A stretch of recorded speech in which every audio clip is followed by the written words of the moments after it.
La segunda pregunta es muy complicada, señor Sanabria, y es justamente una de las preguntas más discutidas en los últimos 200 años por la historiografía española. ¿Por qué evidentemente los musulmanes no lograron islamizar al grueso de la población sometida?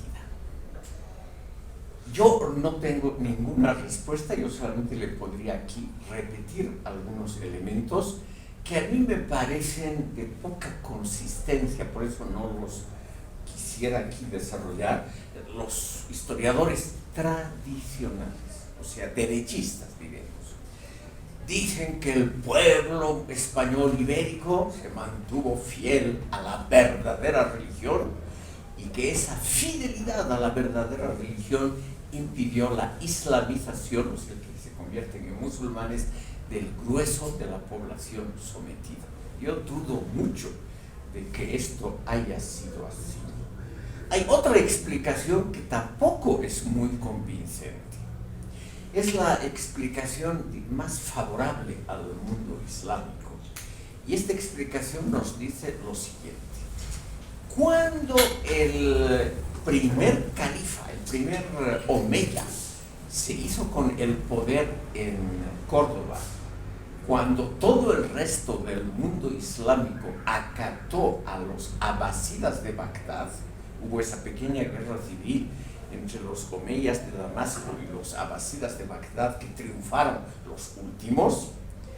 Este tipo se refugió en España y logró la adhesión de la capa militar de los árabes españolizados. Y ellos fueron los que lo hicieron emir y poco después califa. La explicación dice que este tipo era en extremo tolerante y que prohibió la islamización a la fuerza. Entre otras razones que posiblemente tengan algo de razón, porque así se podía cobrar un impuesto por cabeza, un impuesto relativamente alto que en todo el Islam, hasta hace poco, hasta el siglo XIX, se cobraba a los que eran de otra religión. Se les permitía existir, pero se les cobraba un impuesto. Esa explicación tampoco a mí me convence del todo, o sea, que la cultura árabe no haya penetrado profundamente en la población solo porque se podía así cobrarles un impuesto extra bastante fuerte a esa masa, sobre todo campesina, que permaneció cristiana y católica. Señor Sanabria, yo lamentablemente no tengo otras explicaciones que esas, yo mismo no tengo idea por qué el grueso de la población, sobre todo los campesinos, realmente no se convirtieron al Islam y obviamente favorecieron poco después la reconquista. Su primera pregunta se refiere a profesiones. En el mundo que se inicia justamente en estos siglos, el mundo medieval, hay 2 o 3 ocupaciones que están excluidas, no por ley, sino por costumbre, están excluidas de la masa laboral del pueblo, y que son ser banquero, cambista, a veces escriba, etc. Son profesiones simplemente mal vistas por una población muy elemental. Estamos en los primeros siglos de la Edad Media. Los germanos que vienen del norte no son un ejemplo de cultura en ningún sentido, por eso es que adoptan tan rápidamente los idiomas de los vencidos, el caso en Francia, en España, en Italia, en Portugal, etc. Probablemente porque su idioma, o sea, los idiomas germánicos, realmente no conocían una gran riqueza de palabras, eran muy elementales y no podían servir para unas poblaciones que curiosamente habían conservado algo de una cultura, podríamos decir arrogantemente, más avanzada como era la romana. Entonces, siguiendo esa tradición, la gran masa de la población era obviamente campesina de trabajos agrarios y las zonas urbanas eran relativamente pequeñas en comparación con eso. Y una profesión detestada porque no producía bienes tangibles. En esa época se consideraba que la riqueza tenía que ser tocada, tenía que ser percibida material y sensorialmente. Eran, por ejemplo, cambistas, gente que se dedicaba a dar y obtener créditos, que manejaba dinero. En la Edad Media española, todos los que ahora llamaríamos ministros de finanzas, o sea, los encargados de la recaudación de impuestos, etcétera, generalmente eran judíos, porque eran los únicos que entendían de dinero, entendían lo que era el dinero. Probablemente por ello es que los judíos se especializaron en estas profesiones, también entre los escribas amanuenses, la poca gente que sabía leer y escribir, realmente estaban sobre representados. Probablemente por ese desdén arrogante de los guerreros, de la gente que maneja espadas, etc., por esta gente que maneja la pluma. Porque evidentemente un banquero, un cambista, esa gente tenía que anotar, tenía que hacer cálculos, por ejemplo, de cambiar una moneda a otra. Las monedas acuñadas por los visigodos eran muy diferentes a las monedas romanas que permanecieron en vigor durante siglos. Entonces, esa costumbre de anotar, de escribir, nuestra profesión, lamentablemente era mal vista, no tenía el prestigio social que nosotros más o menos tenemos ahora. Perdón, ¿cómo era su apellido? Ramos. Señor Ramos, adelante. Gonzalo Ramos, aquí estamos. De tantas actividades que no había, animación, mercancía, este desarrollo, lo que más me intriga es el idioma, ¿no? También cómo, más o menos, cuál es el idioma, digamos, que en ese tiempo prevalecía más, pese a la conquista de los musulmanes y también de los visigodos, una parte muy importante, ¿no? Tal vez hubiéramos tenido otras raíces también. Sí, curiosamente. España se romanizó muy tempranamente y muy profundamente. No han quedado en España, por ejemplo, según todos los testimonios históricos, no han quedado poblaciones numéricamente importantes que hablaran los idiomas prerromanos. Habían varios grupos prerromanos, por ejemplo, los fenicios en Cádiz y en Andalucía, etcétera, no han quedado, o los bizantinos que mantuvieron todo el sur de España, el griego, no se han mantenido esos idiomas. Lo que se mantuvo profundamente es el latín de las clases populares, el latín macarrónico. Se llama así por una cuestión muy elemental, era el idioma de los legionarios, era el idioma militar. Y se llama así porque los soldados comían macarrones, que era la comida más barata, o sea, un tipo de fideos que todavía hoy se llaman así.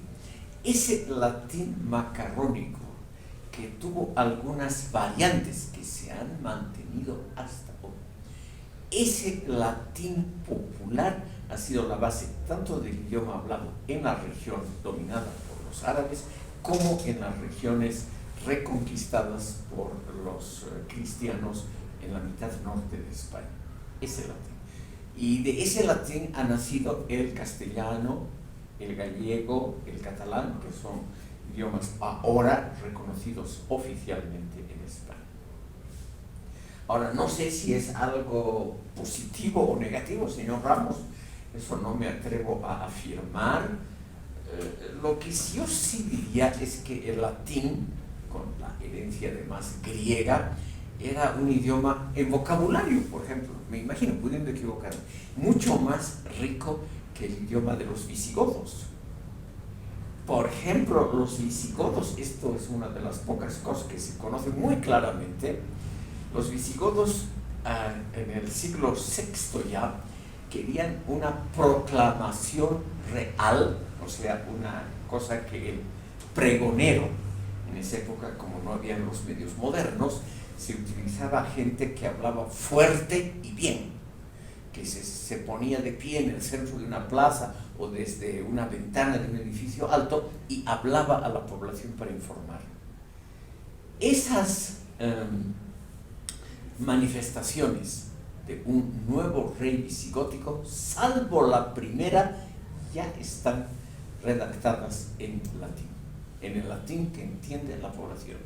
Es decir, que ellos mismos han debido notar, los visigodos, estos germanos, que su idioma, un idioma alemán, que su idioma no era muy desarrollado o no era entendido por los otros, o no tenía, digamos, palabras para decir, por ejemplo, yo, rey, me amparo en la religión cristiana, aunque sean en parte arrianos, en parte católicos, yo me amparo en la religión cristiana, la defenderé, y así defenderemos conjuntamente una religión común, que es lo más típico de los visigodos, de apelar a lo común.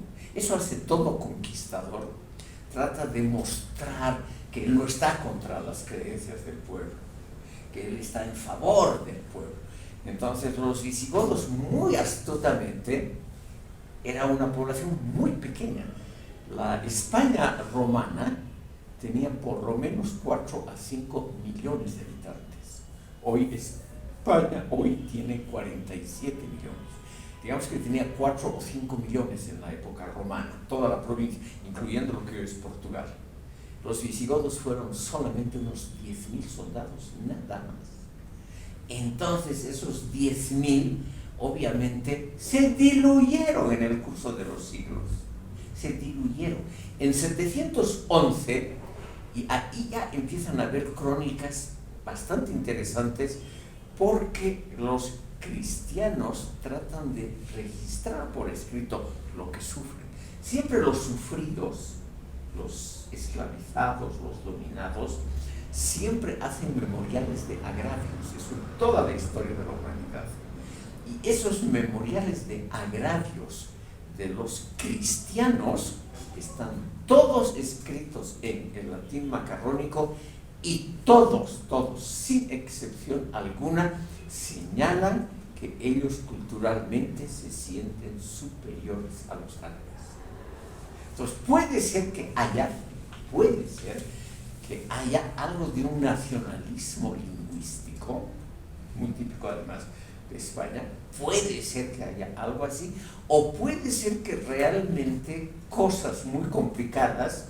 Quiero darles solamente un ejemplo famoso, derivado del primer obispo cristiano en la época visigótica que ha sido santificado, San Isidro de Sevilla, que fue obispo y escritor, y hizo la primera compilación de las leyes visigóticas adaptadas al derecho romano. O sea, desde un comienzo esa adaptación ya nos dice simplemente algo del prestigio que todavía conservaba la cultura romana. San Isidro, justamente, él explica muy claramente, es un tipo que escribió muchísimo, San Isidro, obispo de Sevilla, fiel súbdito de los reyes visigóticos. Él describe cómo los visigodos, de ser arrianos, como lo ha dicho el señor García, se convierten rápidamente en cristianos, que ahora llamamos católicos. ¿Por qué? Porque esa rama arriana de la religión cristiana no tenía ni el bagaje cultural, ni el apoyo del pueblo, ni tenía, digamos, el santoral, las fiestas, la manía de las procesiones, una cosa muy querida en España, etc. No tenía todo eso que gusta al folclore popular. Lo que sí tenían justamente los cristianos romanizados. Entonces, señor Ramos, yo le agradezco mucho por su participación, porque esto nos está mostrando lo que yo quiero explicarles a ustedes, la complejidad de la constitución de una nación. Esa complejidad crece en el caso español por lo siguiente. Consideren ustedes una época donde no había caminos, carreteras, vías de comunicación, no había como hoy la facilidad de transmitir noticias, etc. Y por lo tanto, en las montañas del norte, en los Pirineos, que es la frontera con Francia, también se empiezan a establecer núcleos de resistencia a la invasión islámica. Y de esos núcleos nacen reinos autónomos, Navarra, Aragón, Cataluña, etc. Reinos que constituyen, por ejemplo, hasta hoy se lo puede ver en el escudo nacional español, que son 4 cuarteles, uno de ellos es Castilla, el otro León, el otro Aragón, el cuarto Navarra. Podemos ver que estos reinos tenían una fuerte implantación popular, sobre todo Aragón, Navarra y Cataluña. Cataluña no aparece en el escudo de hoy español porque las armas de Aragón, o sea, el cuartel, la cuarta parte dedicada a Aragón, son las armas, es el escudo, las 4 barras rojas sobre fondo de oro, que siempre fue el escudo de Barcelona, del condado catalán más importante. Entonces, en el norte no tienen que anotar nada de estos pequeños datos, se forman reinos independientes. Estos reinos independientes van creciendo, todos ellos, hacia el sur, van ganando territorio a los árabes. Y el más exitoso de ellos es el más guerrero, es Castilla, ese reino que está en el centro, que empieza muy modestamente como una repartición de León, como un condado catalán, y muy pronto, debido a sus cualidades estrictamente militares, ellos realmente se consolidan como el principal de esos reinos. No les voy a contar la historia, siempre ha habido guerras civiles, siempre ha habido conflictos entre los reinos católicos del norte de España, que los árabes nunca supieron utilizar a fondo esas rencillas. Hasta que en el año 1469 viene una casualidad familiar dinástica. La familia real en Castilla se encuentra reducida a una persona, y lo mismo en Aragón. Eso pasa a veces, que las familias a veces crecen, pero a veces también se achican. Y en Aragón hay un solo heredero, que es Fernando el Católico, y en Castilla, que ya está unida a León, hay una sola heredera, que es Isabel. Isabel, esto simplemente como anécdota, porque aquí quiero enaltecer el rol de las mujeres. Isabel demuestra ser realmente una persona de un carácter extremadamente vigoroso. Había otra heredera al trono, con mejores derechos que ella. Y había el rey, el padre de Isabel, un tipo, Enrique II, un tipo débil, afeminado, probablemente homosexual, para la época, si todas las crónicas dicen que era muy afeminado, incapaz de mantener una espada en alto. En esa época todavía muy militar. Isabel se aprovecha de la debilidad de su padre y de la debilidad de la hermana mayor. Construye una serie de pruebas para demostrar que la hermana mayor es una bastarda, o sea que no es hija del rey. Sí, logra demostrar eso. La chica, la hermana mayor, llamada hasta hoy, con el epíteto que le puso Isabel, Juana la Beltraneja, porque se le ocurrió a Isabel que el padre no era el rey, o sea, el legítimo sucesor de la corona, sino un señor Beltrán de la Cueva, que se había aprovechado de la homosexualidad del rey para poseer a la reina, y por eso la hija era hija de este tipo de la Cueva, don Beltrán de la Cueva. Y logra convencer a la iglesia, lo esencial, y a los grandes del reino, de que ella es absolutamente la única heredera real.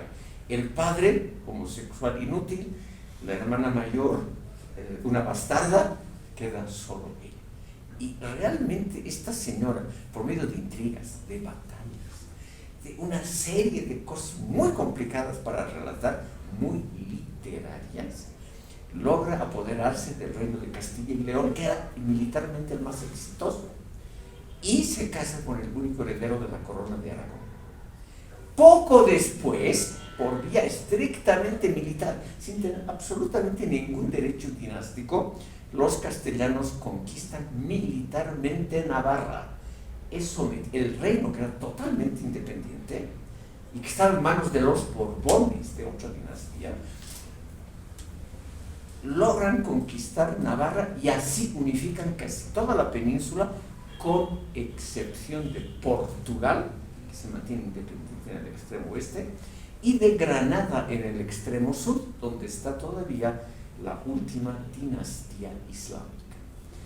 El año 1492 es para España un año muy glorioso.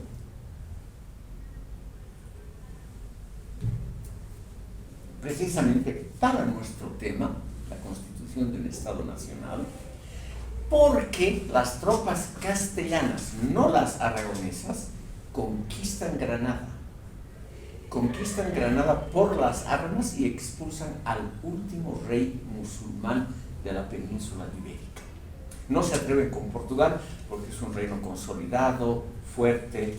Además, los portugueses habían derrotado a los castellanos en varias batallas. Con Portugal no se atreven. Pero con Navarra, que era pequeña, con Granada, que también era pequeñita, eso sí, por vía militar se apoderan de ambos territorios. Entonces, podemos decir que a partir de 1469 se unen las dos coronas principales del reino. Los reinos continúan con administraciones propias hasta el año 1707, que los he puesto ahí. Ahí recién, después de una guerra civil, donde Cataluña y Aragón son sometidos, recién se establece la unidad administrativa de España. Como ven ustedes, después de la conquista de los territorios americanos, en fin, es muy tardía la unificación administrativa de España, y por lo tanto la creación de un Estado centralizado, unitario, etcétera, es una cosa muy posterior y es una cosa muy resistida. Les he puesto otra fecha importante que tiene que ver con el establecimiento del Estado Nacional, que es también una obra de la casualidad, de la absoluta casualidad, como muchas veces en la historia. O sea, no son hechos que están prefijados por las fuerzas productivas y su lucha con las relaciones de producción, nada de eso, estimado público. Aquí hay lo que se llama las casualidades dinásticas. Un rey absoluto, absolutista, brutal, despiadado y el peor monarca que ha habido en España, Fernando VII, se muere. Y Fernando VII, este tipo tan varonil, no logra engendrar un hijo varón, sino solamente una mujer, contraviniendo las leyes del reino, que le hubieran dado la corona al hermano varón, a don Carlos. Este tipo modifica las leyes de sucesión y declara que su hijita de un añito, su hijita Isabel, que luego es Isabel II, que su hijita debe ser la heredera. Como por pura casualidad, él modifica las leyes para que su hijita adorada sea la heredera. Él tenía al final muy mala salud y no su hermano. Obviamente, automáticamente su hermano se convierte en el líder de la fracción conservadora. Y este rey Fernando VII, que tanto hizo contra la liberación de las colonias americanas, este rey tan odiado justamente aquí en el continente americano, este rey en los últimos días de su vida no le queda más remedio que aliarse a los liberales, a los progresistas, a los izquierdistas. Y estos tipos obviamente le exigen su precio. El rey no tiene más remedio que proclamar una constitución, celebrar elecciones parlamentarias, permitir un parlamento y establecer un régimen parlamentario como en el resto de Europa.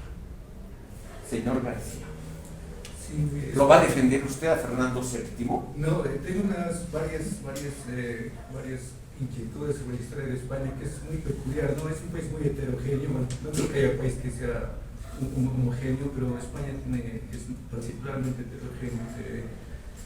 Una cosa que me da atención es la tardía unificación del Estado, y no sé cuáles eran las causas precisas de eso, ¿no? Mientras Francia ya había logrado esa razón de Estado en el siglo XVII, España ha sido muy tardío, ¿no? Creo que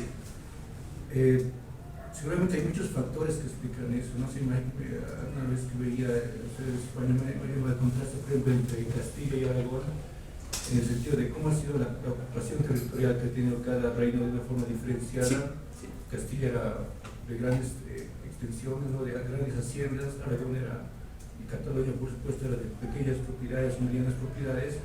Además, Castilla era de terratenientes y Aragón y Cataluña era de comerciantes y marineros, ¿no? Sí, exactamente. Creo que esos factores económicos y algunos otros relacionados influyen en la evolución de un Estado, ¿no? No lo determinan, pero influyen, ¿no? Y eso creo que ha marcado esa heterogeneidad que ha habido entre que Castilla y Aragón nunca hayan podido homogeneizar sus instituciones estatales y lo lograron voluntariamente.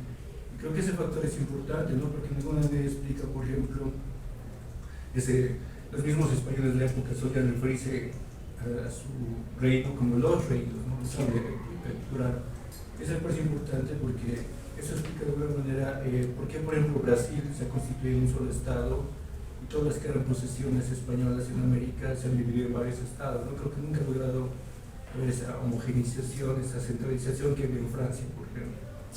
Y bueno, mi inquietud es por los factores, ¿no? Que han influido, si no determinado, por lo menos influir en esa falta o esa tardía unificación estatal de España. Muchas gracias, señor García. Aquí una pregunta más, igual me llama la atención la tarea de constitución que se ha realizado en España, porque según entendido en Cataluña ya había una tradición de constitución que venía de la Edad Media, y no sé qué factor hubo ahí, si fueron pestes o guerras civiles que hubo en esa época que impidieron que Cataluña expandiera su modelo constitucional al resto de España. Es un detalle, pero con todo gusto lo desarrollamos. Escucharemos primero al señor Sanabria. ¿Qué papel juega la Iglesia acá? Tengo entendido que la Iglesia en algún tiempo buscaba la consolidación de una unidad más o menos homogénea, política también, con la cual, no sé, llevarse bien. Pero acá, España, con los reyes católicos, la Iglesia parece no haber impulsado la unificación, la homogeneización política por lo menos del Estado. ¿La Iglesia tiene algún papel acá? Sí, gracias por su participación. Vamos a tratar de contestar las dos preguntas muy interesantes, por eso yo les estoy muy agradecido a los dos, con estas observaciones. Estimado público, como les decía, desde la Reconquista, el sentimiento religioso, primero pro-cristiano, luego como después de 1054 se divide entre protestantes y católicos, el sentimiento pro-católico siempre fue muy fuerte en las clases populares españolas. Y ese sentimiento ha hecho que la Iglesia española siempre, desde un comienzo, ahora no, ahora está en absoluta decadencia, se ha vuelto un país profundamente ateo, o por lo menos la juventud actual tiene absoluto desinterés por cuestiones religiosas. Lo que pasa después de una dictadura conservadora como la de Franco, que duró hasta 1975, España se ha convertido hoy en un país agnóstico por excelencia. Hoy en día hay tranquilamente en la zona rural, hay por ejemplo sacerdotes que atienden 20, 25 parroquias simultáneamente. Hoy en día el conducir, el saber conducir, tener un permiso de conducir es una condición imprescindible para los jóvenes sacerdotes, si es que hay. Hoy en día son ecuatorianos, bolivianos, polacos, la mayoría de los párrocos en iglesias españolas. Y esta es la reacción natural a lo que quiero mencionar, que lo han mencionado aquí los dos señores. la iglesia fue muy fuerte y con una profunda implantación popular. O sea, no era solamente una cosa impuesta por las élites, sino que había un profundo sentimiento religioso en la base. Y por lo tanto, esa iglesia culturalmente siempre fue muy fuerte.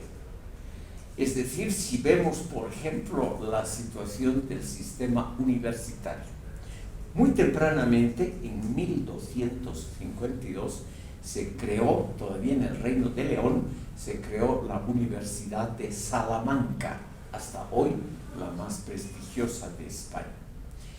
Y esta iglesia siempre, esta universidad siempre ha estado sometida a la Iglesia Católica, hasta hoy. Es una universidad que tiene la calidad de pontificia. Esta iglesia, y aquí viene lo que le quiero decir al señor Sanabria, esta iglesia es intelectualmente pobre. Esa es la desgracia de la iglesia española, muy fuerte en la captación de súbditos, nunca mejor empleada esta palabra, muy fuerte en la captación de clases populares, lo mismo en todas las colonias españolas, desde México hasta la Argentina y en las Filipinas, todavía hoy lo mismo, una iglesia muy fuerte en la captación de fieles y muy débil en la parte intelectual, no en la cultural, es decir, en la creación de arte religioso, música, iglesias, arquitectura, no en ello, pero en la parte doctrinal, muy débil. Es decir, no ha habido un Lutero, no ha habido nada similar en la iglesia española, muy débil. Esa iglesia española realmente quería la unificación, eso es verdad. Aquí lo han mencionado al cardenal Jiménez de Cisneros, que fue el padrino del matrimonio de Isabel I con Fernando V de Aragón. Este cardenal realmente era un gran defensor de la religiosidad popular y un enemigo de aventuras intelectuales. Por eso es que no ha habido un Lutero, un Erasmo, un Calvino o pensadores similares en la Iglesia Católica. Ustedes pueden arguir que ha habido la famosa escuela de Salamanca con Vitoria, Suárez, etcétera, que en parte eran clérigos, eran profesores de filosofía, pero ellos nunca se han dedicado a la teología, como Lutero, Erasmo, etcétera. O sea, ahí, en el núcleo mismo de la religión en España, siempre ha habido una enorme debilidad y por lo tanto una aceptación de todo lo que venía de Roma, una enorme debilidad. Pero Valero, ¿no es cierto? Sí, por favor, señor Valero. Bueno, quería agregar una observación también, que España aportó mucho en la ética que fundamentó el humanismo, ¿no?, posterior, mientras, por ejemplo, los ingleses se dedicaban sistemáticamente a diezmar poblaciones. El humanismo español, Suárez, que ya mencionó, más bien fundamentó un humanismo que le daba al individuo, no solo español, sino de todos los pueblos donde llegó España, una dignidad, ¿no?, que, digamos, la izquierda ahora no les reconoce, ¿no?, creen que eran todos mataindios, pero no, había grandes protectores y grandes teorizadores sobre el ateorismo. Claro, en la teoría hay buenos tratados, ¿no? Si lo hacían cumplir aquí, claro, entonces, no, solo quería decir.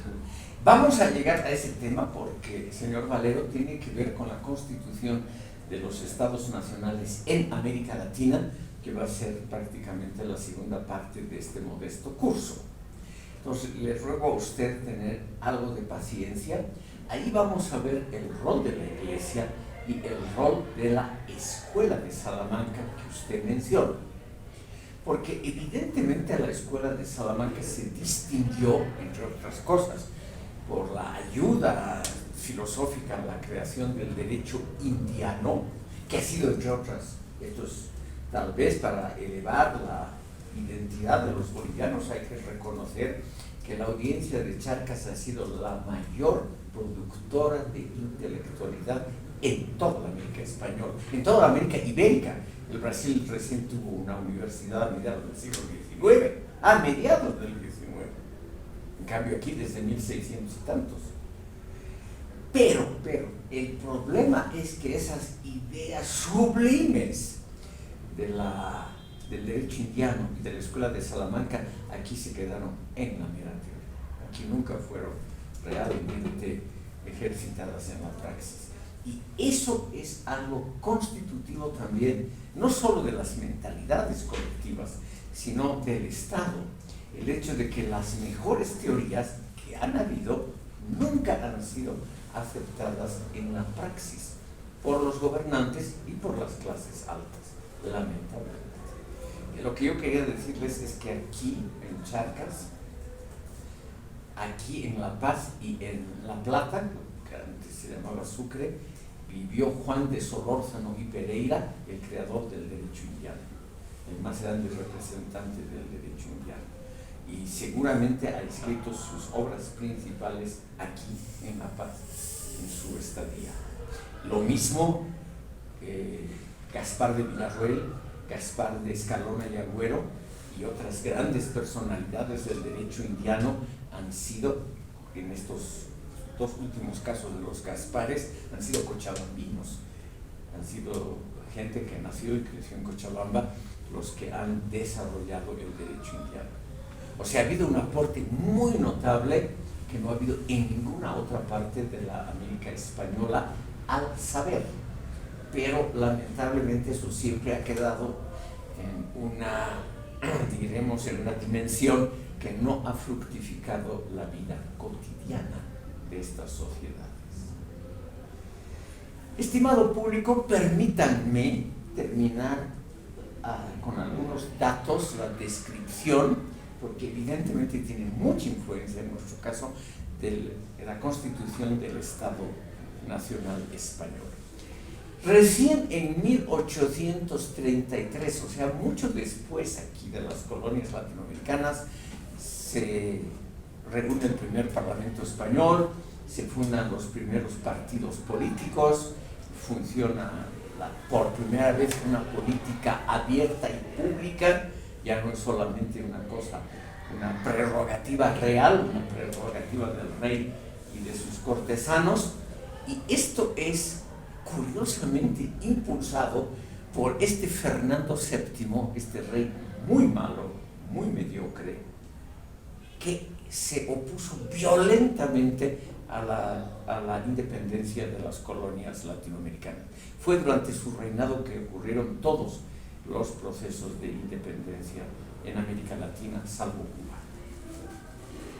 En 1833 se inicia una de las tantas guerras civiles en España, y es la última guerra civil donde hay un elemento regionalista. ¿Qué hace el hermano que no puede conquistar el trono de Fernando VII, don Carlos? Funda el Partido Carlista, y con él una fuerza armada que da batalla. Además son 3 guerras civiles a lo largo del siglo XIX que ensangrientan y debilitan a España. Y ahora viene lo que quería mostrarles del regionalismo. Este don Carlos no tiene peso en las grandes ciudades como Madrid y Barcelona, no tiene ningún peso en el sur de España, y solo lo apoya, pero eso sí, un apoyo total y completo en el norte de España, sobre todo en el País Vasco y en Navarra, que son 2 regiones que hoy en día son altamente autonomistas y regionalistas. Tal vez ustedes han oído hablar de la lucha de una parte de los vascos contra el gobierno central español, el terrorismo de ETA, de esa fuerza revolucionaria izquierdista y al mismo tiempo profundamente regionalista en el norte de España, etc. Todo eso se inicia recién en 1833 antes de esa época el País Vasco es absolutamente fiel a la corona española. Tal vez ustedes han oído hablar aquí de los disturbios potosinos del siglo XVII, de esa guerra civil entre vicuñas y vascongados. Los vascongados era la clase alta, los azogueros, los representantes del poder real, y los vicuñas eran, digamos, la izquierda. Si usamos términos actuales, esos usos siempre son un poco inexactos, pero los vascongados eran, igual en la Argentina, son los más grandes terratenientes, hasta la Primera Guerra Mundial, lo mismo en Chile, ¿no? Esas grandes familias de terratenientes, Anchorena en la Argentina, Errázuriz en Chile, esas grandes familias de hacendados eran todos de origen vasco y de tendencias realistas. En cambio, lo cual a menudo ocurre en la historia, en ese mismo País Vasco, las clases bajas toman una mentalidad totalmente diferente. Se vuelven profundamente revolucionarios, izquierdistas, regionalistas, etc. Estas guerras civiles todas terminan con el triunfo del gobierno central. España, a partir de 1833, toma el modelo jacobino de administración pública que hemos visto en sesiones anteriores. Se quedan abolidos todos los fueros y libertades regionales, que había muchas. Se divide el país en pequeñas provincias, que todavía subsisten todas, en pequeñas provincias que generalmente, igual que en el modelo francés, toman el nombre de su capital. O sea, ya no existe Cataluña como un ente político institucional u otro que se llame Aragón, sino provincias que se llaman Huesca, Teruel, Zaragoza, las tres que constituyen Aragón. Y así no voy a aburrir a ustedes con datos. Se copia el modelo altamente centralizado de la tradición jacobina francesa. Y eso se mantiene, estimado público, y aquí vamos a ir terminando el asunto español, se mantiene hasta 1978. En 1975 muere Francisco Franco, que casi durante 40 años gobierna dictatorialmente España. España, estimado público, durante el siglo XX también había tenido guerras civiles y problemas similares. En 1931 se establece la Segunda República, hubo una república de breve duración en el siglo XIX, se establece la Segunda República y esta república dura muy pocos años. En 1936 hay el llamado levantamiento nacional, así se denominan los franquistas, y ellos, después de una guerra civil extraordinariamente dura, más de 1 millón de muertos, en esta guerra civil ganan los nacionales, o sea, los derechistas, y establecen un gobierno que dura hasta 1975, un gobierno altamente centralizador, enemigo de todo regionalismo, no hay elecciones libres, no hay partidos políticos, es decir, uno de los últimos regímenes realmente muy totalitarios de Europa. Esto termina con la muerte de Franco, y como no tiene un heredero varón, si hubieras tenido un hijo varón tal vez hubiera continuado, pero no tiene. Sí. Y entonces él, en un acto curiosísimo, decide la restauración de la monarquía. Sí. Juan Carlos I, que era príncipe de Asturias, o sea, el heredero del padre que vivía en el exilio, que nunca llegó a reinar, el padre Juan de Borbón, se restablece la monarquía, y este monarca, curiosamente, da un giro que podríamos llamar único en la historia española. Llama elecciones, instaura un régimen parlamentario democrático, permite a todos los partidos políticos, incluyendo los nacionalistas vascos y catalanes, permite las autonomías regionales, y en diciembre de 1978 se da a España, se dota de una nueva constitución. Y esa constitución, estimado público, es una constitución federalista. No digo federal del todo, porque es un sistema de autonomías regionales muy amplio, pero no es exactamente el modelo federal alemán o suizo o norteamericano. Y este sistema federal está durando hasta hoy con muchísimos problemas.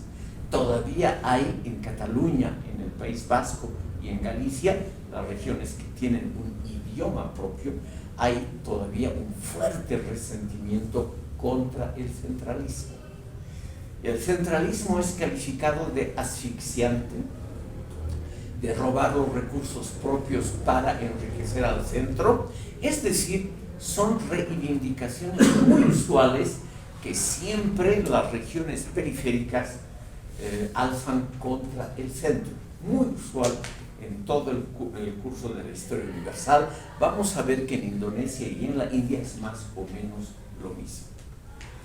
Lo único interesante, estimado público, es que este llamado Estado Nacional, que en algunos momentos era muy sólido y bajo Franco daba la impresión de un Estado unitario realmente muy sólido, o sea, un típico Estado nacional, pacíficamente se convierte en un Estado plurinacional, donde ya en la misma Constitución se admite la existencia de naciones. O sea, se admite la existencia no solo del núcleo castellano y de la lengua castellana, sino que en igualdad de condiciones se admite el catalán, el vasco, el gallego, etcétera, etcétera. Entonces, tenemos aquí el caso muy interesante de un Estado nacional que se vuelve pacíficamente en 1978. Franco muere en noviembre de 1975 y en diciembre del 78 España ya es un país diferente. Es un país casi federal, con amplias autonomías regionales.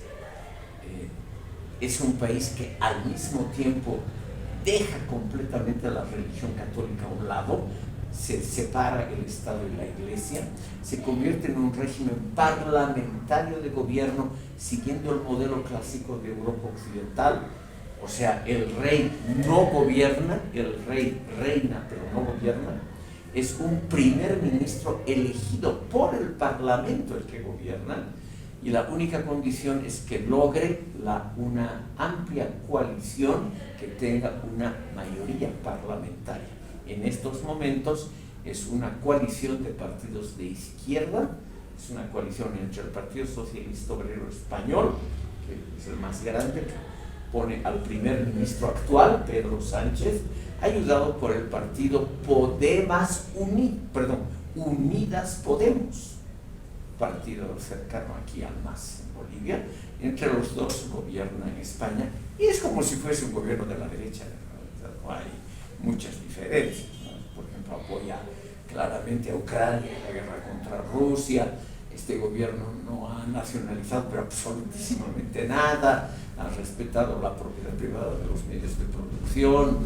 Es un país capitalista clásico, pero con una envoltura socialista, por lo menos en el gobierno central. Otra cosa es en los gobiernos autónomos. En estas 17 regiones, o sea, las 50 provincias se han consolidado en 17 regiones y 2 ciudades autónomas.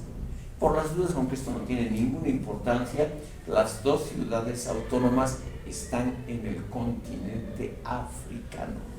España tiene 2 enclaves en África, Ceuta y Melilla, son 2 ciudades de habla, costumbre española y religión católica, que obviamente son reivindicadas por Marruecos. Como son provincias muy antiguas y además en la época romana eso no era árabe, en Marruecos ha quedado esa tradición de que por lo menos una pequeña franja en el norte, donde están Ceuta y Melilla, esa franja todavía pertenece a España y aparentemente ahí sí que son religiosos. Normal, ¿no es cierto?, cuando una población está rodeada totalmente por un mundo islámico, esa población se vuelve muy religiosa. Considera que el factor de su identidad, un factor importante, es el factor religioso. Entonces, ahí curiosamente, en Ceuta y Melilla, ahí está todavía el viejo espíritu español, católico, etc. Reaccionarios, son ciudades que siempre votan a partidos de la derecha. O sea, lo usual, estimado público, como resistencia ante el avasallamiento, que llaman ellos, del país musulmán que rodea esos dos enclaves españoles. Yo quisiera, como falta un minuto para las 7:30, simplemente hacer un resumen en una frase. España, con muchísimo trabajo, se constituyó en un Estado español, en un Estado nacional relativamente unitario, después de siglos de diferentes experimentos, y ese Estado nacional se convierte prácticamente en un Estado plurinacional pacíficamente por decisión democrática de la población. En Cataluña, por ejemplo, gobiernan partidos catalanistas. En el País Vasco gobierna el partido que se llama Unión Nacionalista Vasca, que obviamente es un partido regionalista profundo, y lo mismo en muchos de los territorios españoles. Pero, salvo Cataluña y el País Vasco, no hay el peligro de una separación, de una división de España en estados soberanos. Es una cosa que está restringida al nacionalismo catalán y al vasco, que en líneas muy generales, digamos, no es apoyado por toda la población vasca y catalana, porque en siglos de muchas migraciones internas, estas regiones, que son las regiones más ricas de España, las regiones industrializadas, han recibido millones de inmigrantes de la Castilla empobrecida. Entonces son andaluces, murcianos, castellanos, mínimo la mitad de la población en Cataluña y seguramente 3/4 partes en el País Vasco, y en Galicia prácticamente el nacionalismo gallego es muy débil porque esa zona se ha castellanizado muy tempranamente y en forma total. Entonces simplemente yo les quiero mostrar la dificultad de encasillar a una nación relativamente importante por su pasado colonial, relativamente importante en la teoría de un Estado nacional unitario, mostrándoles que eso en la realidad simplemente es más complejo de lo que nos hacen creer las teorías. Aquí, estimado público, haremos un descanso pedagógico de 10 minutos.